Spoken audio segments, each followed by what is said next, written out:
వ్యక్తి రాష్ట్రానికి ముఖ్యమంత్రి అయ్యాడు కాబట్టి అభివృద్ధి సంక్షేమం గురించి ఆలోచన చేసి పరిపాలన సాగిస్తారనేది ఆకాంక్షతో ఆంధ్ర రాష్ట్ర ప్రజలు చంద్రబాబు నాయుడు ముఖ్యమంత్రిగా ఎన్నుకోవడం జరిగింది. ఇది దురదృష్టకరమైనటువంటిది ఏమిటంటే అభివృద్ధి సంక్షేమానికి భిన్నంగా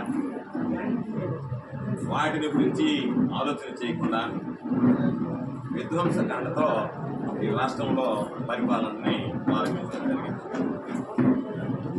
సామాన్యులు, అమాయకులు, వైఎస్ఆర్ కాంగ్రెస్ పార్టీ నాయకులు, కార్యకర్తలకు సంబంధించినటువంటి వ్యక్తుల మీద దాడులు చేయడం, వాళ్ళ ఆస్తులను విధ్వంసం చేయడం, వాళ్ళని ఆర్థికంగా ఇబ్బందులు పెట్టాలనేటువంటి ఆలోచన చేయడం, ఇవన్నీ కూడా సరైనటువంటి పద్ధతి విధానం కాదు.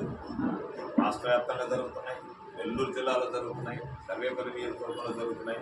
అక్కడ ఇక్కడ కాకుండా ప్రతి చోట ప్రతి దగ్గర వైఎస్ఆర్ కాంగ్రెస్ పార్టీకి సంబంధించినటువంటి వ్యక్తుల మీద ఈరోజు మేము దాడి చేస్తామన్నట్టుగా, వాళ్ళకి సంబంధించి మేము ఆధిపత్యం కోసం వైఎస్ఆర్ కాంగ్రెస్ పార్టీ నాయకులను టార్గెట్ చేస్తామన్నట్టుగా, కార్యకర్తలను టార్గెట్ చేస్తామన్నట్టుగా ఈరోజు ప్రవర్తించగలుగుతారు.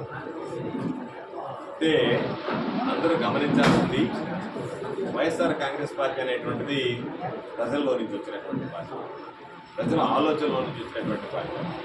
అందరూ ఏకమైన ఈ రాష్ట్రంలో ఉండేటువంటి అన్ని పార్టీలు దాదాపుగా ఉన్నటువంటి బీజేపీ దగ్గర నుంచి, జాతీయ స్థాయిలో ఉన్నటువంటి బీజేపీ దగ్గర నుంచి చంద్రబాబు తెలుగుదేశం, పవన్ కళ్యాణ్ జనసేన, పరోక్షంగా కాంగ్రెస్, అందరూ ఏకమైన, అందరూ ఐక్యమైన జగన్మోహన్ రెడ్డి గారు ఒక్కడే 40% ఓట్లు సంపాదించాడు. కాబట్టి వైఎస్ఆర్ కాంగ్రెస్ పార్టీ జగన్మోహన్ రెడ్డి గారి నాయకత్వం ఆంధ్ర రాష్ట్రంలో సీట్లు రాకపోయినా ఎంత పటిష్టంగా ఉందనేటువంటిది ప్రత్యేకంగా చెప్పాల్సిన జరిగినటువంటి అన్ని విషయాలు సమీక్షిస్తాం. ఎక్కడ పొరపాటు జరిగిందో, వాటిని తొలగిందో వాటి గురించి ఆలోచన చేస్తాం.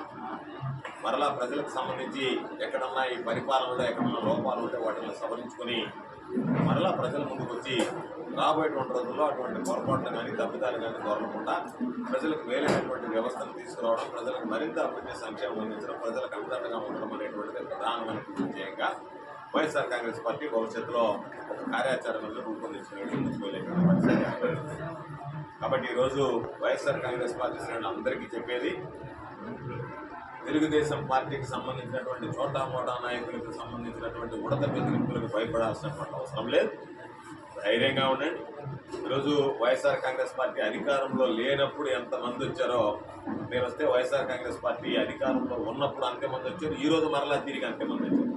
2014లో వైఎస్ఆర్ కాంగ్రెస్ పార్టీ అధికారంలో లేదు, ఆ రోజు కూడా ప్రజాదరణ చెక్కు చెదరలేదు. 2019లో వైఎస్ఆర్ కాంగ్రెస్ పార్టీ అధికారంలో ఉన్నప్పుడు ప్రజాదరణ చెక్కు చెదరలేదు. మరలా ఈరోజు 2024లో ఓటమి పాలైన తర్వాత కూడా ఎక్కడ చెక్కు చెదరలేదు, ఎక్కడ లోపాలు జరిగాయో చూస్తాం. ఎందుకంటే సర్వేపల్లి నియోజకవర్గానికి సంబంధించి చాలామంది అంటున్నారు, రాష్ట్రంలో సర్వేపల్లి నియోజకవర్గం అనేటువంటిది ఓటమి పాలు కాకూడదు, ఎందుకు వైఎస్ఆర్ కాంగ్రెస్ పార్టీ ఓటమి పాలైంది అనేటువంటిది చాలామందిని వేధిస్తున్నటువంటి సమస్య. కాబట్టి ఈరోజు వాటి గురించి ఆలోచన చేస్తున్నాం. ఎక్కడన్నా జనాలలో ఎందుకు ఈ విధంగా జరిగింది అనేటువంటి దాని మీద కూడా దృష్టి పెట్టాం. వాటన్నిటిని కూడా సమీక్షిస్తాం. వాటన్నిటికీ సంబంధించి కూడా ఎక్కడన్నా లోపాలు ఉంటే వాటిని కూడా సవరిస్తాం. ఎన్నడూ జరగనటువంటి అభివృద్ధి ఈరోజు సర్వేపల్లి నియోజకవర్గంలో చేశాం. ప్రతి ప్రాంతానికి సంబంధించి ప్రతి కాలనీ, ప్రతి గ్రామం, ప్రతి వీధి, ప్రతి వాడ ఈరోజు అభివృద్ధి చేసేటువంటి విధంగా చూస్తున్నాం. సిమెంట్ రోడ్లు కావచ్చు, సైడ్ లైన్లు కావచ్చు, తాగునీటి వస్తు కావచ్చు, సాగునీటి వస్తు కావచ్చు, ఎక్కడ ఎవరికి ఎటువంటి ఇబ్బందులు కలగకుండా అన్ని రకాలైనటువంటి చర్యలు, ప్రజలకు సంబంధించి భూములకు సంబంధించి కానీ అన్ని రకాలు. ఈరోజు చాలామంది చెప్తున్నారు, మేము భూములకు సంబంధించి అక్కడ ఇచ్చారు, ఇక్కడ ఇచ్చారు, వాటికి విచారణ జరిపిస్తాము. ప్రభుత్వం మీది విచారణ జరిపించుకోండి. ఎక్కడన్నా లోపాలు దొరుకుంటే మీరు వాటిని బయటపెట్టండి, ఏమీ అభ్యంతరం లేదు. కాబట్టి ఈరోజు ప్రజలకు సంబంధించి కానీ, రైతాంగానికి సంబంధించి కానీ, సామాన్యులకు సంబంధించి కానీ, అన్ని వర్గాల ప్రజలకు సంబంధించి కానీ అందుబాటులో ఉన్నాం, అండదండగా నిలిచాం. రాష్ట్రానికి మంత్రిగా పనిచేసినా సరే ఈ ప్రాంతవాసిగా, ఈ ప్రాంత ప్రజల కోరికలు నెరవేర్చడానికి, ఈ ప్రాంత ప్రజల సమస్యలు పరిష్కరించడానికి అనునిత్యం నా పదవి కాలంలో 5 సంవత్సరాలు అధికార పార్టీ శాసనసభ్యుడిగా, మంత్రిగా 100కి 100% పనిచేయడం జరిగింది. కాబట్టి ప్రజలే రాబోయేటువంటి రోజుల్లో వ్యత్యాసాన్ని గమనిస్తారు. నేనున్నప్పుడు ఏ విధంగా అభివృద్ధి జరిగింది, నేను లేని సమయంలో ఏ విధంగా అభివృద్ధి జరిగిందనేటువంటిది ప్రజల రేపు ప్రత్యక్ష సాక్షులుగా మిగులుతారు.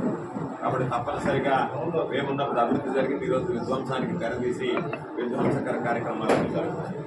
అదేవిధంగా ఈరోజు రాష్ట్రంలో జగన్మోహన్ రెడ్డి గారి మీద కూడా కక్షపూరితంగా కక్ష కట్టినట్టుగా ఈరోజు వ్యవహరిస్తున్నారు.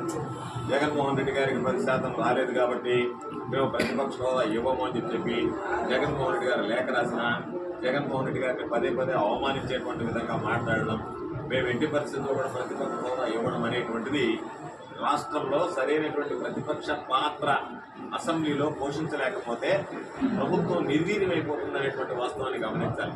ఎందుకంటే ప్రతిపక్షం ఉంటేనే ప్రభుత్వం దృష్టికి ప్రజల సమస్యలు తెలుస్తాయి, ప్రజల యొక్క బాగోగుల గురించి మాట్లాడతారు. ఈరోజు చాలామంది పాపం ఆశపడి 4,000 రూపాయలు పెన్షన్ ఇస్తాడు, 20,000 రూపాయలు రైతు భరోసా ఇస్తాడు, ప్రతి కుటుంబంలో ఉండేటువంటి ప్రతి ఒక్కరికి 15,000 రూపాయలు అమ్మఒడి ఇస్తాడు. అదేవిధంగా ఈరోజు పాపం 18 సంవత్సరాలు నిండినటువంటి వాళ్ళందరికీ 1,500 రూపాయలు ఈరోజు ప్రతి నెల వాళ్ళకి సంబంధించినటువంటి గౌరవ వేతనం ఇస్తాడు, తల్లికి వందనమో ఏదో పేరు ఇస్తాడు. అదేవిధంగా మరొక కార్యక్రమం 3,000 రూపాయలు నిరుద్యోగ గుర్తిస్తాడు. సంవత్సరానికి 5 లక్షల ఉద్యోగాలు లెక్కన 4 లక్షల ఉద్యోగాలు లెక్కన 5 సంవత్సరాల్లో 20 లక్షల ఉద్యోగాలు ఇస్తారని ఆశపడి అన్ని వర్గాలు ఎవరెవరికి ఏ మేర ఆశ పెట్టాలనో ఆ మేర ఆశ పెట్టి ఈరోజు సంపాదించారు. కాబట్టి మీరు ఇవన్నీ చేస్తే చెయ్యాలని కోరుకుంటున్నాం.